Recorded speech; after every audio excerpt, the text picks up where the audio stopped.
When I think about what those definitions are, capitalism isn't, to me, it's an ideology of capital. The most important thing is the concentration of capital, and it means that we seek and prioritize profit and the accumulation of money above all else, and we seek it at any human and environmental cost. That is what that means. No. Oh my God. I don't have time to be doing that type of stuff, so it is neither here nor there. Whatever. If they're right, Let's get to this video. Socialism versus capitalism. I think this is going to be a very educational video. So even if you don't have a better understanding based on what AOC says, I think with the video, it will do a great job of explaining the difference between the two, at least from this gentleman's perspective. Y'all may disagree. When I think about what those definitions are, capitalism isn't, to me, it's an ideology of capital. The most important thing is the concentration of capital, and it means that we seek and prioritize profit and the accumulation of money above all else, and we seek it at any human and environmental cost. That is what that means. No, wrong, so wrong. It's exactly backwards. And I'll prove it to you. Been on Amazon lately? Each of the thousands of products Amazon offers represents the work of people who believe they have something you want or need. If they're right, they prosper. If they're wrong, they don't. That's how the free market works. It encourages people to improve their lives by satisfying the needs of others. Y'all know what it is. It's Dak from the OG Network. And I just want to thank y'all. That's right, to thank y'all for all of your tremendous support over the years, whether you've been rocking with us from the beginning or maybe this is the first show that you're checking out on the network. We want to thank you nonetheless. And we have an ask, all right? We have a goal of reaching 20,000 subscribers by the end of March. That's right, 20K by the end of March. It's not a real goal unless you put a date on it. And with that, we need your help. So we ask that if you are enjoying the content that you like, subscribe if you haven't already. And if you're feeling real generous, maybe share with some friends and family. All right, I'll let y'all go. And once again, thank you for your continued support. And we look forward to growing with y'all. See y'all soon. Ew. No one starts a business making a thing or providing a service for themselves. They start a business to make things or provide services for others. When we talk about ideas, for example, like democratic socialism, it means putting democracy and society first instead of capital first. In a socialist economy, the government has the ultimate power. It decides what you get from a limited supply it decides should exist.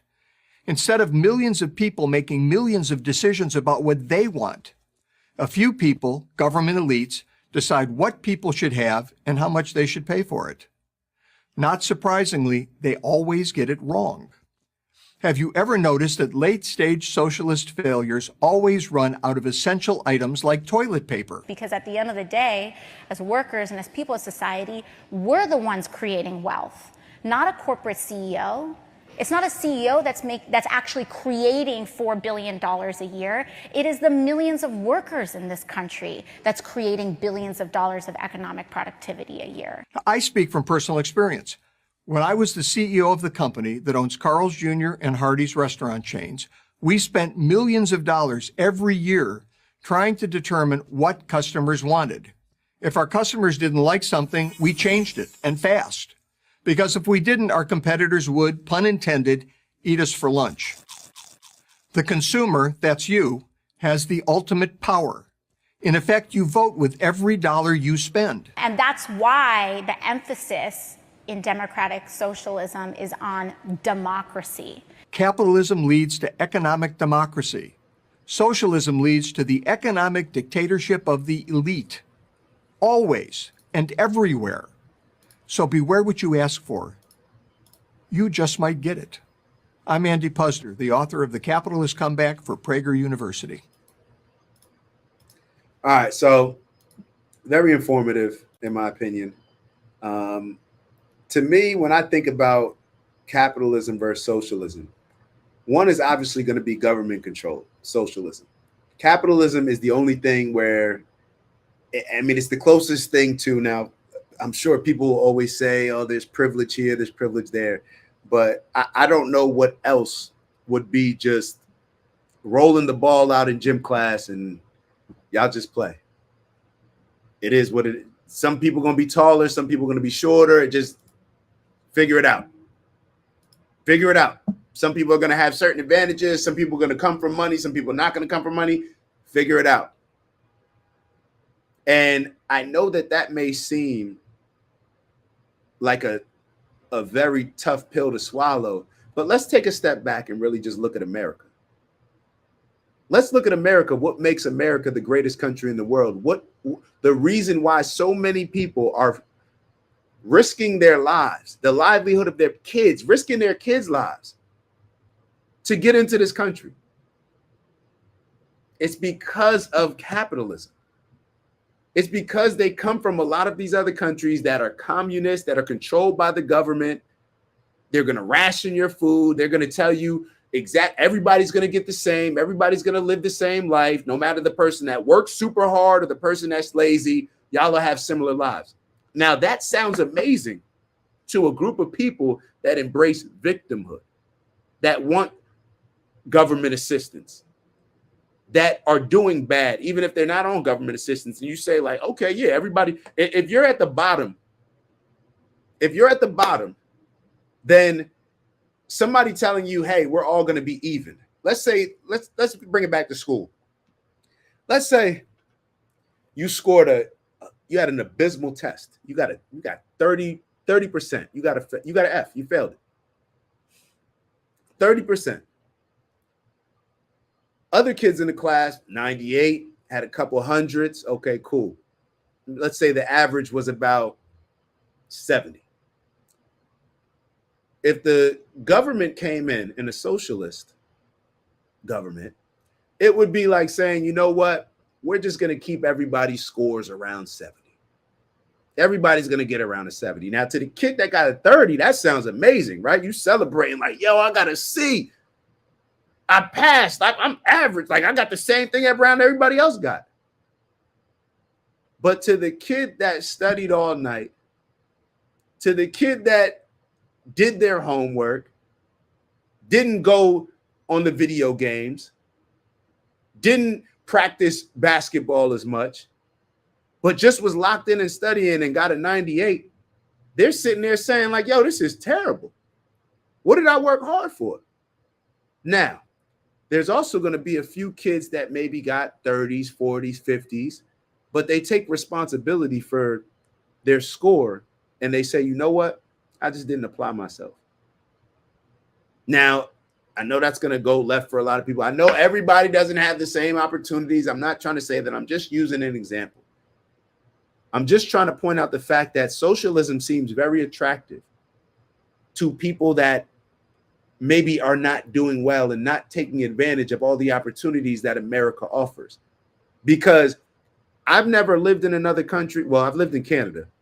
But outside of that, I've never lived in another country. Matter of fact, one thing that I will tell you about Canada, Canada has universal health care, right? I guess that's more of a socialist policy, right? Universal health care. Do you know where Canadians go when they need surgery? They come to America. Literally, when I had to have surgery up in Canada, they were telling me like, nah, like everybody just goes to America. So you could just, go to the doctor that you've already worked with or whatever in America. Literally, that's what they told me. So that's what happens in a socialist environment when competition is not the priority in the lead. But I don't know. To each their own. To each their own. Steve said, when I hear AOC speak, I can feel my IQ start to drop. Steve, the scariest part, I'll be honest. The scariest part of that is there's a lot of people that think AOC is intelligent. There's a lot of people out here that think that AOC is intelligent, that like her, to which she appeals to a good amount of people. I would say that AOC, in a lot of ways, I mean, this is the low bar, but the person that we were talking about earlier, Jasmine Crockett, I think a lot of people, I mean, AOC and Bernie, they're doing these rallies. They're having people show up. They're having people show up. That's, I don't know. Free market capitalism gives anyone the ability to invent, market, and sell the better mousetrap. That's a fact. Let the market dictate. Let the market dictate, not the government dictate. Let the market dictate. If I have a bad product, if I don't work hard, if I don't sell my product, if I don't do my marketing, if I'm not out there knocking on doors every day, then I'm not going to make any money, and that's on me. But on the flip side, if I do all those things, if I'm sacrificing, if I'm getting less sleep, if I'm doing all these sacrifices that I'm making in order to have a successful company and I become successful, do you think I want them to give me the same participation trophy that everybody else got that didn't do all those things? Try, yo, I had a funny, maybe this is a good time to I was sitting here, hold on, get Joe Rogan off here for a second. I was sitting here the other day and I was thinking, I think I said it to Maya or something. And I was like, yo, if I had a kid right now, I was trying to think of what I would like if I was explaining to them whether I voted Democrat or Republican, how would I explain it to them? And almost I was laughing because, like, do this exercise. If I was explaining the reasons, like whenever I was explaining the reasons, like I was just doing a mental exercise of why I would vote Democrat, it made me seem like less and less of a superhero in that story. Like we want our kids to see us as superheroes, right? I'm just being honest. I'm being honest. This may offend some people. I'm just being honest as I was doing it. This may be different for you. You do the exercise on your own. You give us your feedback. But when I was explaining to the kid, like, yo, if I had to explain to a kid, I'd say, you know what, things aren't fair, and I would expect my kid to say, man, Dad, when I said the ref wasn't being fair at the game, you told me to just shut up and just keep working and to win anyway. And then I would have to sit there like, oh. Well, when you said that, yeah, everybody doesn't have the same opportunity. Well, Dad, everybody doesn't. You told me that, like, the goal is for me to work harder than everybody, so that way I have advantages that can set me up to have better opportunities. And well, yeah. Well, those opportunities don't always come to fruition for everyone, son. So that's why we got to vote Democrat. Well, Dad, you told me, like, even there's plenty of games that I've been playing out here where I bust my butt. I'm working hard, I'm doing all the right things, and I lose. And you tell me to just figure it out, get back in the lap. And then I was literally going through this mindset, and I'm like, yo, this doesn't even sound like how I'm supposed to tell my kid I'm a superhero and want to live in socialist, democratic, super liberal a country. It just wouldn't even make sense. Like, just for me, this is just me. To each their own. Maybe it'll change when I actually do have a child. I don't know. But I was really just doing a mental exercise saying, like, and then I was looking at the conservative side and I'm just like, yo, figure it out, bro. Like, get back up. Dad, I keep getting knocked down. Get back up. Go harder. Figure it out. Do better. Like literally that was more like the superhero mindset. So it's like, do I embrace the victimhood side or do I embrace the maybe a little unfair, maybe it is what it is, but there's an opportunity. I got a chance to compete. That's the superhero side. So that's just me. To each their own. To each their own. I'm just that was just something that came up in my mind. I think we have one more video. Oh yeah, so we got this Joe Rogan video from AOC. So speaking of AOC being so intelligent and being one of the most intelligent leaders in the Democratic Party, I thought this was an interesting combo. Now, I'm going to have some thoughts after it, which you may be, keep going. Favorite interviews was when AOC was talking. One of my favorite interviews was when AOC was talking to that lady and she asked her to expand. About Israel-Palestine? Oh my God. Her first comment comes off with like total authority. One little follow-up question. Well, what do you mean by that? And then you just see her get weaker and weaker. You used the term the occupation of Palestine. What did you mean by that? I think what I meant is like the settlements that are increasing in some of these areas. No, that's not what the occupation means. means. Where It keeps getting where better. Palestinians are experiencing difficulty in access to their housing and homes. Do you think you can expand on that? Yeah, I mean, I think I'd also I am not the expert on geopolitics on this issue. One of my favorite interviews was when AOC. All right, so I don't know when this interview was. Let me try to look at the comments to see if oh, these comments are from 8 days ago. So this is a newer video, but I don't think that this is a recent interview. Yeah, doesn't matter. I'm gonna act as if it was a while back. But as I'm reading it, there's been a shift in AOC. And I'm not sure that everybody has peeped it. And the reason why I say there's been a shift, Jamal Bowman, what's the lady? Corey, I forget her name. Matter of fact, Corey, she just got caught up in her husband and whatever. But a few of these people that are in that squad, they got primaried where I know AIPAC put a whole bunch of money behind Jamal Bowman's opponent and the other lady Corey's opponent. Just being honest, it is what it is. AOC changed her tune a little bit, and I don't think they put up that money against her. Now, I don't know if a deal was signed. I mean, clear that's what a lobbyist does, right? That's what you're supposed to do. You're supposed to get politicians to lean the way that you want them to lean. Now, AOC in that interview, I don't even think that that's necessarily an intelligence type of thing. Now, you may still say it's an intelligence standpoint from she couldn't wiggle out of that situation better, but I see that as she shifted or made a move politically to benefit her political career that's a little bit different than what she actually believes. And that's where that uncertainty, where she's not sure of herself, comes in my opinion. Yeah, I'm just gonna leave it there.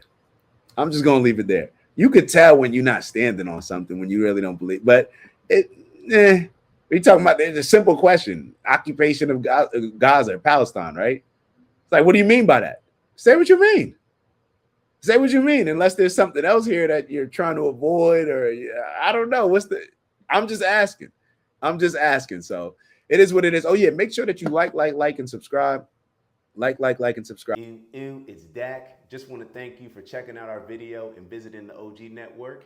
If you enjoyed the video, please make sure that you give us a like.